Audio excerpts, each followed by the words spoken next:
ఎత్తైన కొండపైకి నన్ను ఎక్కించుము. నేను చెప్పిన తర్వాత మీరు చెప్పండి. నేను ఎక్కలేనంత ఎత్తైన కొండపైకి నన్ను ఎక్కించును. ఇది ఒక యువకుడు చేసిన ప్రార్థన, ముసలాయన చేసిన ప్రార్థన కాదు ఇది. అప్పుడప్పుడే లోకం అంటే ఏమిటో కళ్ళు విప్పి చూస్తూ ఉన్న ఒక యవనస్తుడు చేసిన ప్రార్థన. ఆ యవనస్తుని పేరు దావీదు. బెత్లెహేమ్ అనే ఒక చిన్న గ్రామంలో పుట్టాడు.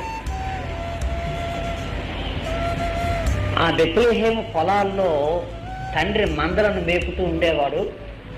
కానీ ఈ చిన్న దావీదు హృదయంలో తీరని ఆశలు, తీరని కోరికలు. దేవుని బిడ్డలారా, మన గొప్ప దేవుని యందు మన ఆశలకి అంతం ఉండకూడదు, మన కోరికలకి అంతం ఉండకూడదు.